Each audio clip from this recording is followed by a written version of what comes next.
Ask classes में आपका स्वागत है। मेरे प्ला एएसके क्लासेस में आपका स्वागत है। मेरे पास एएसके क्लासेस में आपका स्वागत है। इस वीडियो में आज हम कवर करेंगे कक्षा 11वीं राजनीति विज्ञान, जिसे पॉलिटिकल साइंस कहते हो, क्वार्टरली एग्जाम के लिए प्रैक्टिस सेट नंबर फर्स्ट। देखिए स्टूडेंट, जैसे कि आपको पता है कि एएसके आपके लिए दो सेटों में प्रैक्टिस पेपर लेकर के आता है, जहां से बहुत सारे क्वेश्चन आपके एग्जाम में देखने को मिलता है। आपको पता है, ये प्रश्न पत्र कोई मामूली प्रश्न पत्र नहीं है, बल्कि त्रैमासिक परीक्षा के सिलेबस के अकॉर्डिंग और साथ में त्रैमासिक परीक्षा के ब्लूप्रिंट को ध्यान में रख के इस पेपर को डिजाइन किया गया है। इसलिए मेरे द्वारा बताई हुए पेपर से बहुत सारे क्वेश्चन आपके एग्जाम में सेम टू सेम देखने को मिलता है। तो चलिए फटाफट बिना टाइम वेस्ट किए हम वीडियो को स्टार्ट करते हैं। और इस वीडियो में प्रश्न क्रमांक 1 से लेकर के 23 तक के संपूर्ण प्रश्न और उत्तर को कवर करेंगे और अथवा सहित कवर करेंगे। तो चलिए फटाफट हम वीडियो को शुरू करते हैं। देखो, आपका जो राजनीति विज्ञान का पेपर है वो रहेगा 80 नंबर का। समय आपको 3 घंटे दिए जाएंगे। यहाँ पर वेरियस प्रकार के इंस्ट्रक्शन मौजूद है, जिसे आप पढ़ लीजिएगा। तो चलिए हम आगे बढ़ते हैं और एक एक प्रश्न को समझने का प्रयास करते हैं। प्रश्न नंबर 1 कह रहा है कि सही विकल्प का चयन करके लिखो। इसमें पहला नंबर कहता है कि भारतीय संविधान की पहली बैठक कब हुई थी। तो इसका सही आंसर आपको लिखना है 9 दिसंबर 1946 को। ठीक है, तो ये आपका सही आंसर ऑप्शन नंबर सा हो जाएगा। 9 दिसंबर 1946 को भारतीय संविधान की पहली बैठक हुई थी। आगे बढ़ते हैं। नेक्स्ट दूसरा नंबर कह रहा है कि वर्तमान में संपत्ति का अधिकार क्या है। देखो, पहले संपत्ति का अधिकार मौलिक हुआ करता था, लेकिन वर्तमान में ये मौलिक अधिकार नहीं है, बल्कि यह एक कानूनी अधिकार है और हमारे संविधान के आर्टिकल 300 ए में इसका उल्लेख है। आगे हमारा तीसरा नंबर कह रहा है कि जहां नियंत्रण होता वहीं स्वतंत्रता का अस्तित्व होता, यह कथन किसका है। मतलब इस कथन को किसने कहा है। तो यहां पर आपको सही आंसर लगाना है ऑप्शन नंबर सा, डी टिक विल्का, इन्होंने कहा है इस कथन को। ठीक है, तो ये आपका सही उत्तर हो जाएगा। नेक्स्ट हमारा चौथा नंबर कहता है कि भारत में मतदान करने की न्यूनतम उम्र कितनी होनी चाहिए। पहले 21 वर्ष हुआ करता था, लेकिन वर्तमान में हमारे भारत देश में अगर कोई नागरिक 18 वर्ष की आयु पूर्ण कर लेता है तो उसे वोट डालने का अधिकार मिल जाता है। आगे बढ़ते हैं। पांचवा नंबर कह रहा है कि राष्ट्रपति राज्यसभा में कितने सदस्य का मनोनीत कर सकता है। तो राष्ट्रपति 12 सदस्य का मनोनीत कर सकता है। हमारा छठवां नंबर कह रहा है कि प्लेटो की किस पुस्तक में न्याय के बारे में बताया गया है। तो प्लेटो के द रिपब्लिकन वाले पुस्तक में न्याय के बारे में उल्लेख किया गया है। आगे बढ़ते हैं। हमारा दूसरा नंबर कह रहा है कि रिक्त स्थान की पूर्ति करूं। पहला नंबर कह रहा है कि भारत का पहला आम चुनाव कब हुआ था। तो इसका सही आंसर आपको लिखना है 1991। 1991 में भारत देश में पहली बार आम चुनाव हुआ था। नेल्सन मंडेला का प्रिय खेल क्या था। तो मुक्केबाजी यहां पर लिखना है। नेल्सन मंडेला मुक्केबाजी खेलती थी और यह इनका प्रिय खेल भी था। ठीक। अच्छा, नेल्सन मंडेला कहाँ की थी, अगर किसी को पता है तो इसका आंसर कीजिए कमेंट सेक्शन में। जो स्टूडेंट सही आंसर देगा उसको मैं हार्ट दूंगा, ताकि सभी स्टूडेंट को पता चल सके कि इस स्टूडेंट का आंसर 100% सही है। हमारा तीसरा नंबर कह रहा है कि राजनीति विज्ञान की प्रकृति डैश डैश डैश व डैश डैश डैश की है। तो राजनीति विज्ञान की जो प्रकृति है वो वर्णनात्मक व विश्लेषणात्मक है। ठीक है, तो आंसर के लिए परेशान मत होना, अभी ध्यान सुनते जाओ। हम पीडीएफ भी लेकर के आए हैं, बाकायदे इस प्रकार से आंसर दिखा देंगे। आगे बढ़ते हमारा चौथा नंबर कह रहा है कि भारत में मौलिक अधिकार डैश डैश डैश के संविधान से लिया गया है। तो हमारा भारत देश में मौलिक अधिकार जो है वो अमेरिका से लिया गया है, मतलब जिसे यूएसए भी कहते हो। पांचवा नंबर कहता है कि कानूनी एवं नीति सभी व्यक्तियों पर डैश डैश डैश से लागू होती है। तो कानून और नियम सभी व्यक्तियों पर समान रूप से लागू होता है, तो यहां पर आपको समान कर देना है। छठवां नंबर कहता है न्याय का आधार डैश डैश डैश है। तो न्याय का आधार आपका समानता है, तो यहां पर आपको समानता लिखना है। आगे बढ़ते हैं। तीसरा नंबर कह रहा है सत्य सत्य लिखो। पहला नंबर कह रहा है कि भारत देश का संविधान क्या लिखित और निर्मित है। बिल्कुल सही है। दूसरा नंबर कह रहा है कि कानून के समक्ष सभी भारतीय समान हैं। तो बिल्कुल सही है। चाहे भारत का हो चाहे विदेशी हो, सभी समान है, लेकिन विदेशी को कुछ चीजों में छूट दिया जाता है। तीसरा नंबर कहता है कि भारत का राष्ट्रपति किसी चुनाव आयुक्त को नहीं हटा सकता है। बिल्कुल सही, गलत बात है। हटा सकता है, चुनाव आयुक्त को भारत का राष्ट्रपति ही हटाएगा और वही नियुक्ति करता है। चौथा नंबर कहता है कि भारतीय संविधान में अवसरों की समानता नहीं है। तो यहां पर आपका गलत हो जाएगा। नेक्स्ट कहता है कि सामाजिक न्याय का प्रमुख तत्व असमानता को दूर करना है। यह आपका सही हो जाएगा। नेक्स्ट कहता है अस्पृश्यता गैर कानूनी नहीं है। तो यह आपका गलत हो जाएगा। इस प्रकार से यह भी होता है कंप्लीट। आगे बढ़ते हैं। चौथा नंबर कह रहा है कि सही जोड़ी मिलाओ। पहला नंबर कह रहा है राज्य के नीति निर्देशक तत्व। तो इससे मिलाना है आपको आयरलैंड से, ये पहले नंबर का हो जाएगा। नेक्स्ट कहता है स्वतंत्रता का अधिकार। तो इसको आपको मिलाना है स्वतंत्र का अधिकार आपका मौलिक अधिकार है, ठीक है। तो यहाँ पर मौलिक अधिकार तो नहीं दिया है, एक सेकंड ना, स्वतंत्रता का अधिकार ये आपका मौलिक अधिकार है भाई, यहाँ पर मौलिक कर्तव्य नहीं बल्कि अधिकार होना चाहिए, ठीक है। तो ये हो जाएगा दूसरे का। नेक्स्ट कहता है अर्थशास्त्र, तो अर्थशास्त्र के अरस्तु हैं इसके जनक, तो ये हो जाएगा तीसरे का। नेक्स्ट कहता है वित्त आयोग, तो इसका सही आंसर आपको लिखना है आर्टिकल 280 में उल्लेख है, तो ये हो जाएगा चौथे का। नेक्स्ट कहता है राष्ट्रीय आपातकाल, तो इसका सही आंसर आपको लगाना है आर्थिक स्वतंत्रता के क्षेत्र में आता है, तो ये हो जाएगा। नेक्स्ट हमारा कह रहा है कि बेरोजगारी उन्मूलन, एक सेकंड सॉरी, राष्ट्रीय आपातकाल का लगाना है अध्यक्षता शासन और बेरोजगारी उन्मूलन, तो आर्थिक स्वतंत्रता क्षेत्र के अंतर्गत आता है, ये हो जाएगा छठवीं का, ठीक। तो इस प्रकार से कंप्लीट हो गया। आगे बढ़ते हैं। नेक्स्ट कह रहा है पांचवा नंबर, एक वाक्य में उत्तर देना है। आइए देखते हैं। पहला कहता है कि समान कार्य और समान वेतन से क्या सह है, कि इसका मतलब ये है कि चाहे स्त्री हो या पुरुष, अगर कोई काम 6 घंटे कर रहा है तो स्त्री और पुरुष को समान वेतन मिलना चाहिए, ये कहलाता है समान कार्य और समान वेतन। पहले ऐसा नहीं था, स्त्री को लोग कम वेतन देते थे, अगर पुरुष को 250 दे रहे हैं तो स्त्री को 160 रुपए देते थे, ये कह के कि स्त्री है कम काम करेगी। लेकिन सरकार ने कानून लाया कि देख भाई, समान कार्य समान वेतन, अगर स्त्री भी वही काम कर रही है जो पुरुष कर रहा है, उतने समय तक कर रही है, तो पेमेंट बराबर मिलना चाहिए। आगे कहता है दूसरा नंबर, प्रधानमंत्री की नियुक्ति कौन करता है, तो प्रधानमंत्री की नियुक्ति करने वाला राष्ट्रपति होता है। समानता का अधिकार किस अनुच्छेद में है, तो समानता का अधिकार आर्टिकल नंबर 14 से लेकर के 18 तक है। नेक्स्ट कहता है राज्यसभा सांसद की उम्र होती है, तो राज्यसभा का जो सांसद होता है उसकी उम्र होती है 30 वर्ष, ठीक है, और लोकसभा की 25 वर्ष और राष्ट्रपति की 35 वर्ष, ध्यान रखना तीनों की। नेक्स्ट कहता है अनलिबर्टी पुस्तक किसने लिखा है, तो इसे लिखने वाले हैं स्टुअर्ट मिल ने लिखा है। छठवां नंबर कहता है कि गांधी जी के सिद्धांत को किसमें शामिल किया गया है, तो गांधीवाद में शामिल किया गया है। इस प्रकार से ये होता है कंप्लीट। अब देखिए स्टूडेंट, अगर इसके पीडीएफ को डाउनलोड करना है तो पीडीएफ का लिंक वीडियो के डिस्क्रिप्शन बॉक्स में दिया गया है, जाइए जाकर के इसी प्रश्न पत्र के पीडीएफ को जल्दी से डाउनलोड कीजिए। आपको पीडीएफ विथ सोल्यूशन प्रोवाइड करा दिया जाएगा, तो जाइए जाकर के डाउनलोड कीजिए। कुछ टेक्निकल इशू की वजह से जो आपका पिछले क्लासेस है उनका पीडीएफ नहीं मिल पाया था, तो मैंने टेलीग्राम पर भेज दिया था, लेकिन सब कुछ टेक्निकल एरर मैं सॉल्व कर दिया हूं। पीडीएफ 100% वर्क कर रहा है, जाकर के डाउनलोड जरूर कीजिएगा। सबसे पहले जाइए और पीडीएफ को डाउनलोड कीजिए।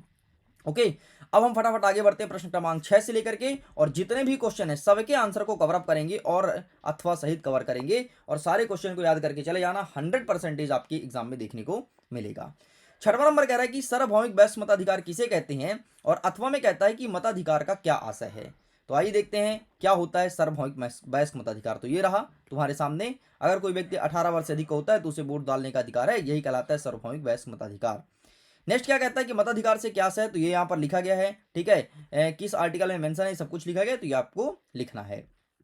आगे बढ़ते हैं। नेक्स्ट 7वां नंबर कि कार्यपालिका के 2 कार्य बताना है, और अथवा में कहता है कि गठबंधन की सरकार किसे कहते हैं। आइए देखते हैं कार्यपालिका के 2 कार्य, ये रहा, ठीक है। सबसे पहले कानून का क्रियान्वयन करना होता है और नीति का निर्माण और प्रबंधन करना होता है, ये तुम्हें लिखना था।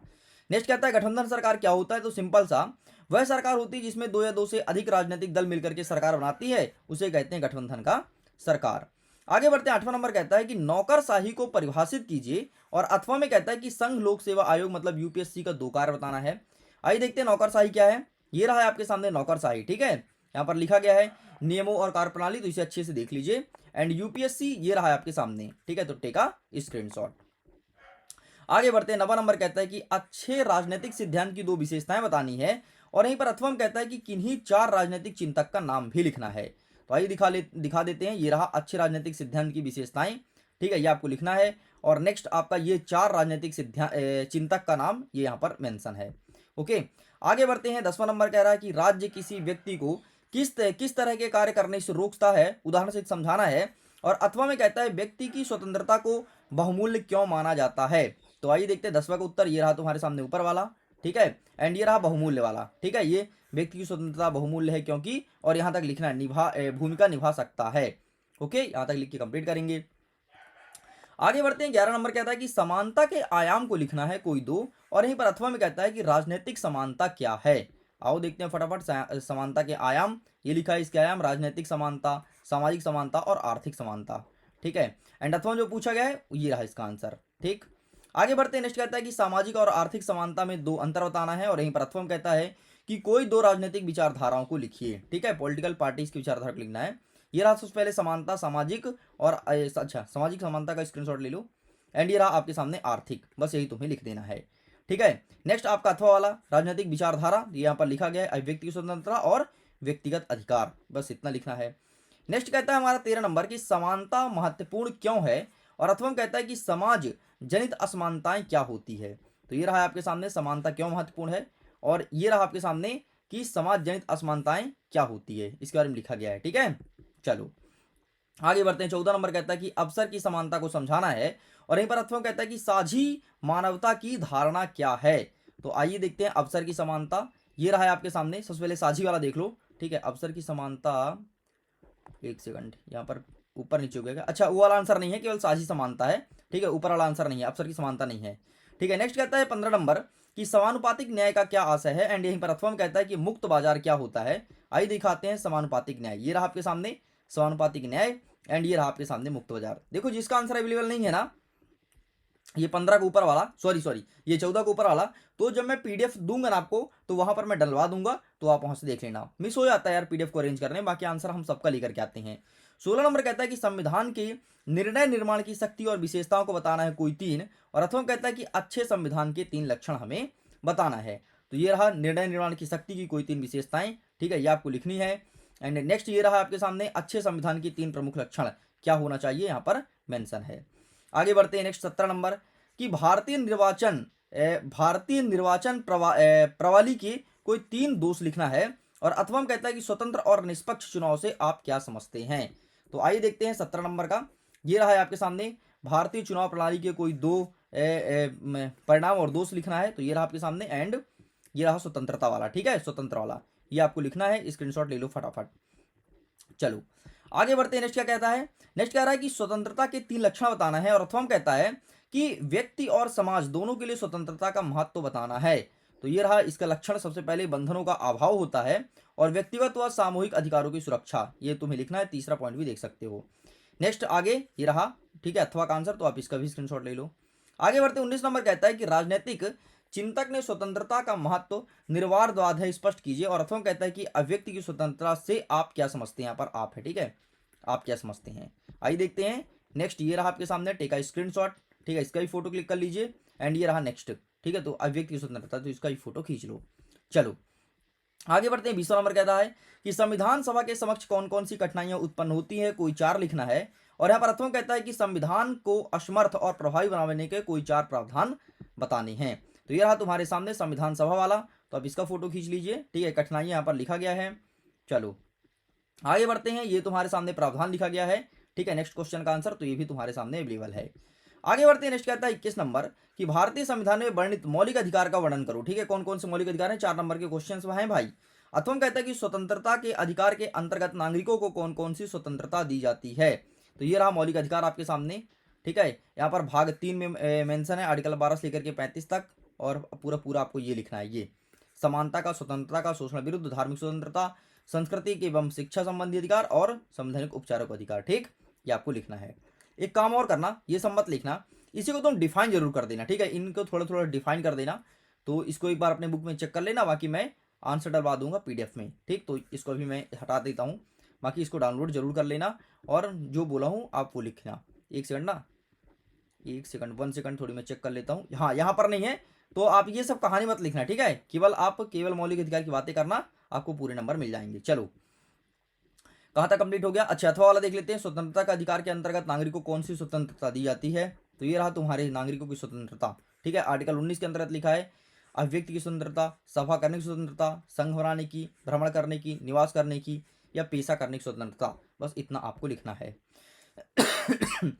हमारा 22वां नंबर कह रहा है राजनीति में सरकार किन परिस्थितियों में हानिकारक हो सकती है समझाना है, और अथवा कहता है कि राजनीतिक में सिद्धांत की उपयोगिता के 4 बिंदु को समझाइए। आइए देख लेते हैं। ये रहा सरकार हानिकारक हो सकती है। ठीक है, ये चीज़ हमें समझाना था। ठीक, तो पूरा पूरा आंसर अवेलेबल है, आप इसका भी फोटो खींच सकते हैं। ठीक है, चलो आगे बढ़ते हैं। नेक्स्ट कहता है कि अथवा वाला कि राजनीतिक सिद्धांत की उपयोगिता का 4 बिंदु समझाना है। तो ये रहा तुम्हारे सामने उपयोगिता, सबसे पहले ज्ञान का आधार और वर्तमान का बोध। ठीक है, भविष्य के लिए दिशा निर्देशन, आलोचनात्मक विश्लेषण और मूल्यांकन, और नीति ढांचा और मूल्यों का स्थापना, बस इतना आपको लिखना है। आगे 23वां नंबर कह रहा है न्याय के सिद्धांत की व्याख्या करना है उदाहरण सहित, और अथवा पर कह रहा है कि समाज में सामाजिक न्याय का बंटवारा किस प्रकार से किया जाता है? तो ये रहा है आपके सामने न्याय वाला। सबसे पहले आप इसका फोटो खींच लीजिए। ओके, यहां तक कंप्लीट होता है। एंड नेक्स्ट रहा आपका अथवा वाला। That's it. इस प्रकार से स्टूडेंट्स पूरा पूरा कंप्लीट कर दिया हूं। एक एक प्रश्न का उत्तर मैं आपको बताया हूं। केवल एक छूटा है, वो 14 का अथवा, वो गलती छूटा है। ठीक है, हमारी टीम के द्वारा इसमें ऐड नहीं किया आंसर को, इसलिए छूटा। बाकी आंसर हमारे पास था। एंड जब तुम पीडीएफ डाउनलोड करोगे तो आंसर तुम्हें मिल जाएगा। वीडियो पसंद आए तो वीडियो को लाइक करके अपने मित्रों तक शेयर जरूर कीजिएगा। और अंतिम तक जो भी स्टूडेंट बना रहा है वीडियो में, अंतिम तक जो भी बना रहा है, वो एक बार आप राजनेता जरूर लिखना। राजनेता कमेंट में जो लिखेगा राजनेता, मुझे पता लगेगा ये स्टूडेंट एएसके के हमेशा वीडियोस को फॉलो करता है, और मैं उसको एक अलग लिस्ट में सेव करूंगा। फिर उसका कभी भी कोई डाउट रहा करेगा, वो मेरे से अकेले में पूछ सकता है, ताकि मैं और वो, हम लोग की अच्छी पहचान हो जाएगी। चलो तुम अच्छे स्टूडेंट हो, तुम हमेशा देखते हो वीडियोस को, तो राजनेता एंड में जरूर लिखना। ठीक है, आज हम थोड़ी कोई नया टास्क ले रहे हैं, राजनेता लिखना। जो स्टूडेंट राजनेता लिखेगा मैं समझ जाऊंगा कि आप वीडियो में एंड तक बने थे। Okay, thank you so much. मैं वीडियो को एंड करता हूँ। बेस्ट ऑफ लक आपके एग्जाम के लिए। जल्द ही मिलेंगे नेक्स्ट पार्ट में। Bye bye.